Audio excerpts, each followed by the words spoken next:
근데 어쨌든 그 지금 더불어민주당은 너무 오염도가 심해서 대한민국의 정당이라고 보기에는 좀 너무 정상 쪽이지 않은 것 같아요. 그렇잖아요. 지금 어떻게 그 거기에 있는 사람들은 하나같이 몽땅은 다 알겠지만 그 지금 외부에 나오는 사람들 하나같이 이상한 사람들이 많으냐. 그 요즘에 그 윤미향이라는 사람이 또 거기도 민주당 계열에서 배지 달고 나온 거 아닙니까? 그러니까, 그랬는데 그 조청년을 갔다 그랬잖아요. 그랬는데 이제 그 장경태라나 그 장경태. 사람이 나와가지고 뭐 저청년은 다소종북이다 그랬어요. 다소종북 뭐예요? 다소종북이 뭐예요? 다소종북. 살짝 종북이 되는 거야 뭐. 종북도 살짝 종북이 있고 센 종북이 있나? 그러니까 난 그게 정말 다소종북이라는 신종 언어가 탄생을 했는데 우리가 북한에서 알고 있는 조청년은요 노동당 하부 조직이에요. 아 그럼요. 네, 그래서 그 저청년들이 그 주로 이제 사업을 일본에서 해가지고 노동당에다가 상납을 한단 말이에요. 돈을 주로 빠찡코를 많이 그렇죠. 했더라고요. 그래서 노동당에다가 돈을 상납을 하게 되면 그 상납한 돈 중에서 김일성이나 김정일이 뭐 이런 애들이 항상 교육 원조비와 장학금을 보냈다 이렇게 이제 계속 나왔어요. 그러면 그 저청년 그 일본에 있는 저청년 조선대학교 그 조선인 무슨 초중고등학교 뭐 그 거기는 다 김일성의 장학금을 받은 애들이잖아요. 그러면 그 뭐예요? 노동당의 하부 조직이고 북한이 철저하게 관리하는 다소종북이 아니라 북한 유관 단체란 말이에요. 그렇지. 노동당 유관 단체란 말이에요. 거기에 뽀젓하게 가가지고 배지 달고 국회의원 배지를 달고 국민 혈세를 그 횡령을 해가지고 가는 게 말이 되겠습니까? 그렇죠. 반역이죠. 반역. 네. 그런데다가 또 그분의 시집 시댁 사람들도 아유, 범상치 않잖아요. 범상치 않은 게 아니라 그쪽 빨갱이들이에요. 아니 그러니까 범상치 않잖아요. 국가보안법으로 처벌받은 그러니까 처벌받았잖아요. 남매 간첩단. 그러니까 남편이 남매가 그 신우이하고 남편하고 남매 간첩단인데. 신우이 남편. 그 윤미향의 남편과 그 여동생이니까 남매 간첩단. 남매에다가 또 신우이 그 남편. 네. 신우이 남편도 3명이. 그러니까. 예. 그렇게 이제 다 그 예전에 다 형을 받았던 사람들이잖아요. 그러면 윤미향이가 더 조심을 해야지. 예?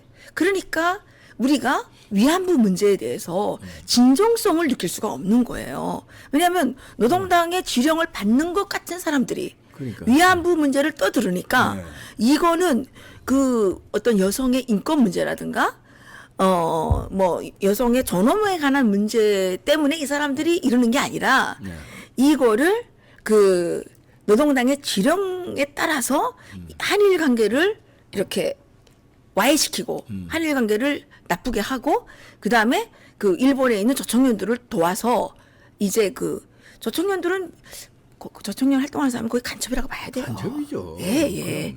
그 저희가 이제 추방당했잖아요, 북한에서. 추방당했는데 그 우리가 추방될 때 그 같이 추방 간 사람들이 있어요. 네, 평양에서.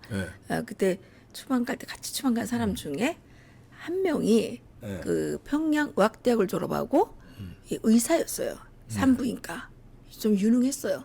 그 이 사람이 이제 결혼을 했는데 그때 왜 저청년에서는 항상 그 4월 15일 김일성 생일이 되면 무슨 김일성한테 그 축하 편지 같은 거를 등짝에다가 메고 와서 이제 전달하는 그런 행사들이 있었어요. 해마다 김일성 생일 때마다 저청년들이 편지를 김일성한테 이제 그 뭐 충성하겠다는 어떤 충성 맹세지. 찬양 편지를 등짝에다가 이렇게 무슨 이렇게 메고 와서 그거를 이제 행사로 이렇게 김일성한테 주고 막 그런 행사가 있었어요. 그래서 이 여자가 일본에서 이제 토모공학을 전공을 했던 사람인데 그 편지를 메고 온 거예요. 편지를 메고 왔다가 자기는 북한에 남겠다. 그리고 안 간 거예요. 예. 안 가고 북한의 건설공제 대학을 졸업을 했어요. 그리고 이 남자랑 평양의학대학 이 남자랑 결혼을 한 거예요. 이 남자의 어머니는 저청년 간부였어요. 저청년 간부인데 간첩 행위를 한 거예요. 오. 그러니까 거기서 간첩이 뭐 피스톤이라는 게 있는데 들락날락하면서 연락책을 피스톤이라고 불러요. 그래서 네. 그 어머니가 피스톤을 했는데 어느 날 갑자기 정치범으로 잡혀간 거예요. 네. 정치범 수용소에 잡혀갔는데 그 죄가 뭐냐면 이중 간첩으로 이제 잡혀간 거예요. 그러니까 피스톤을 하면서 이쪽도 간첩 저쪽도 민단 쪽에 뭐 일을 좀 했었다. 뭐 이런 그 누명을 쓰고 그래서 18년 동안 독감방에 잡혀가서 끌어앉아 있었어요. 네.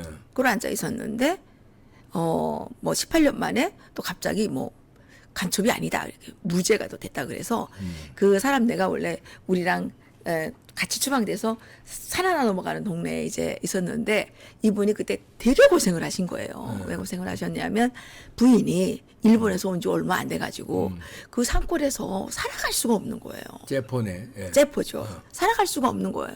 그래서 남자는 좀 그래도 평양에 좀 오래 살아서 조금 낫고 이 여자는 금방 일본에서 왔으니까 한국말도 잘 적응이 안 못하는 데다가 되지. 완전 적응이 안 돼가지고 너무너무 고생을 했는데 그러다가 한 10년 좀 지나서 예. 그 우리가 삼수군에 쫓겨갔는데 예.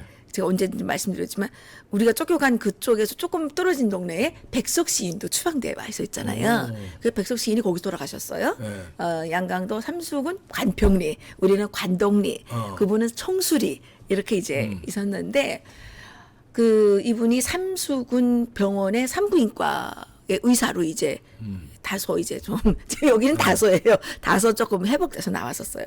그러다가 해산에 있는 산부인과 병원에 이제 그 산부인과로 이제 왔었는데 갑자기 어머니가 간첩죄에서 이제 뭐 그 무죄다 뭐 이렇게 이제 돼가지고 이제 평양으로 갔어요. 이분이 평양으로 갔는데 그때 어머니가 18년 동안 끌어앉아 있다 보니까 예. 다리 못 펴는 하반신이 마비가 된 마비가 거예요. 됐구나. 하반신이. 근데 이제 그러니까 이 저청년에 간첩이 있다는 거예요. 그 사람도 저청년에 하고 간첩이었으니까. 근데 그 저청년에 간첩이 얼마 있는지는 우리도 잘 모르죠. 그 상당수가 간첩이라는 거지. 그렇게 뭐 북한에 돈도 갖다 바치고 뭐 북한의 노동당의 지령에 따라서 왔다리 갔다리 그게 간첩이지 뭐 다른 게 간첩입니까? 망경봉으로 그 전에 일본에서 제일교포를 막 속여서 그렇죠. 이제 북한이 지상 낙원이다.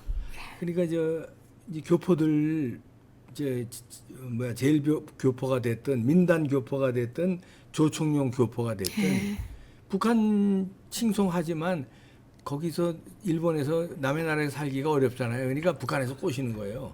아, 북한에 가면 지상 낙원이다. 그럼 망경봉호 타고 가면은 거기 지상 낙원이 아니라 지상의 지옥이지. 우리 회사에 지옥. 그 망경봉어를 타고 온 네. 제포가 있었어요. 네. 제포가 있었는데 그때 당시에 이게 지옥에 떨어지면 그 다음에 간첩이 된다는 예, 거예요. 그래서 너 살을래 죽을래 살라면 우리 말 잘 들으라. 이래서 교육받고 일본에 다시 조총련으로 가면 다 지령받고 이렇게 움직이는 거예요. 근데 이제 그때 우리 회사에도 한 분이 이제 계셨는데 이분이 14살 때 북송이 된 거예요. 네. 14살 때 북송이 됐는데 그때 일본에서 이제 일본도 생활이 어려웠대요. 그 당시에. 어려우니까 사회주의 지상 낙원이라 그러니까 사회주의 조국으로 가자 막 이러면서 이제 그런 분위기가 좀 있었대요. 근데 저청년이 속인 거죠. 선동을 한 거죠. 네. 거기 속여 넘어가지고 갔는데 청진항에 내리니까 내리자마자 잘못 왔다는 걸 느꼈다는 거예요. 그렇지. 그럼 늦었지. 근데 거기에 망경봉호 탈 때는 이미 늦은 거예요. 그렇죠. 탐은 근데 끝났네. 거기에 와서 적응 못 해가지고 정치범 수용소에 가서 잘못된 사람들 되게 많아요. 그렇지. 예. 그런데 어쨌든 저청년은 지금 이 한민족의 역사에서 아주 악독한 행위를 한 단체란 말이에요. 노동당의 지령을 받아서.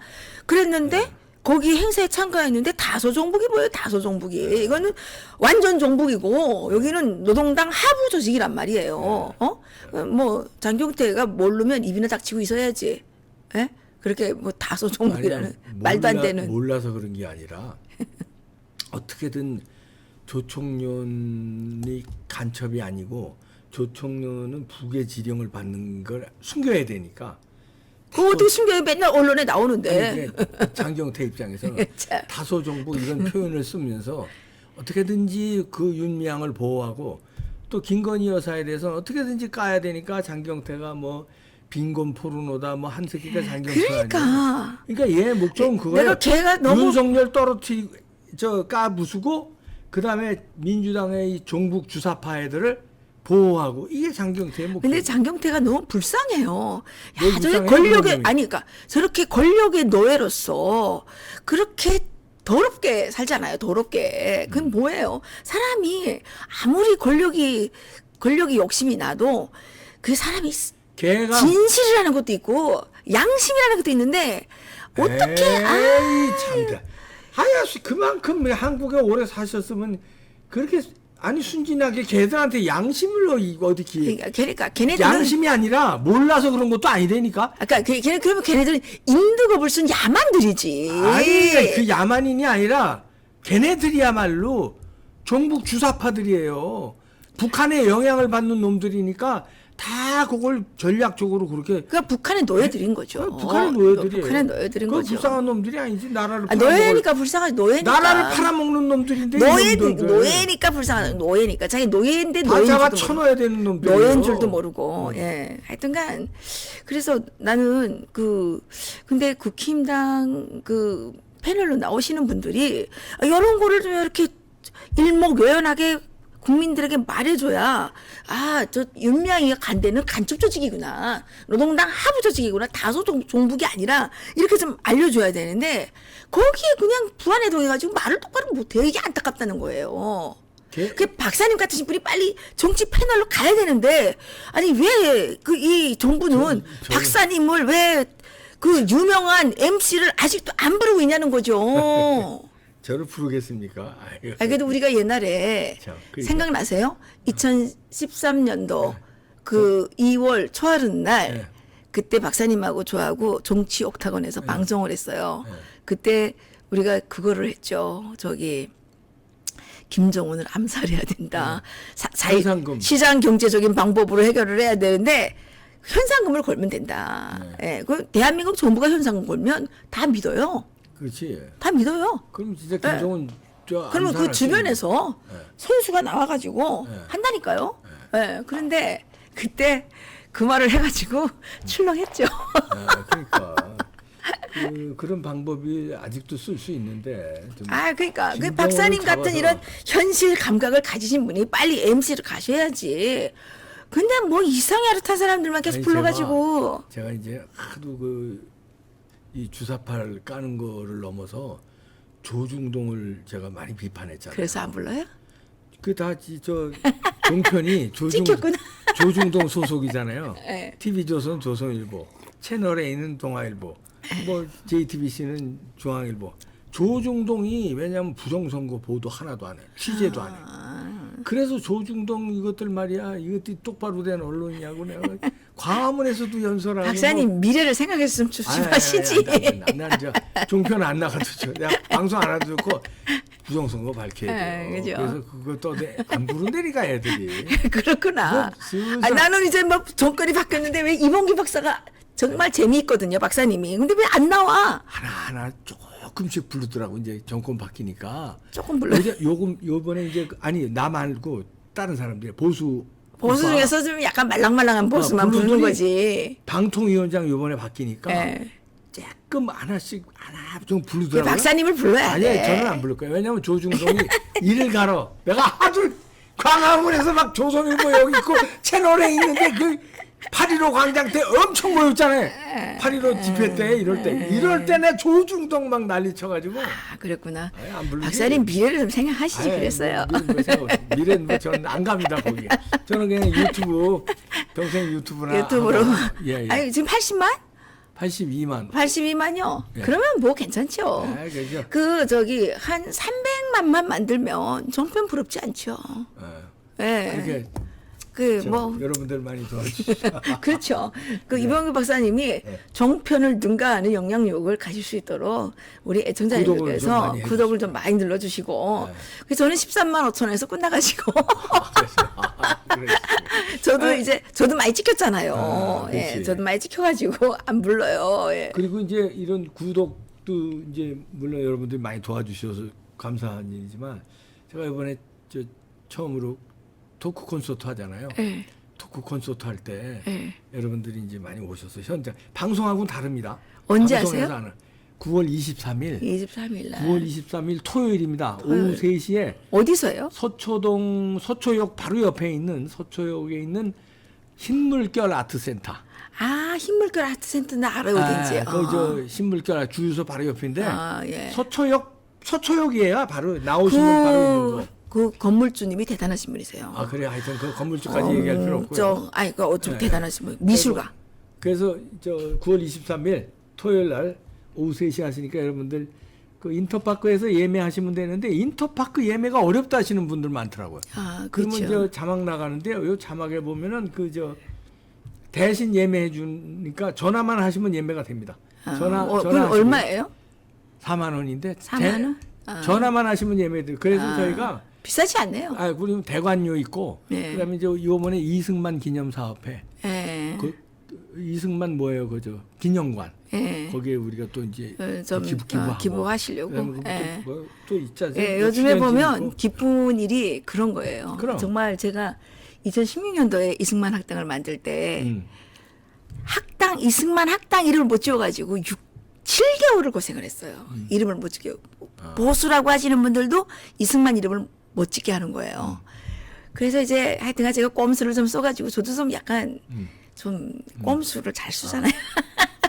그 꼼수를 써가지고 이승만 학당을 밀어붙였는데 요즘에 이승만 기념관도 생긴다 그러고 그러니까 너무 국민적으로 나와야 돼, 이승만 기념관. 감사한 거예요. 그래서 저도 좀 후원금 보내려고 그래요. 그리고 예, 이번에 뭐 돈이 많지 않아서 많이는 못 보내지만 이번에 예. 토크 콘서트에 이해란 박사님이 약과 제가 약간 뭐 약사하지만 좀 약과 보냈습니다. 약과 있으니까 경품으로 우리가 그것 말고도 경품이 많아요. 아주 무지하게 많습니다.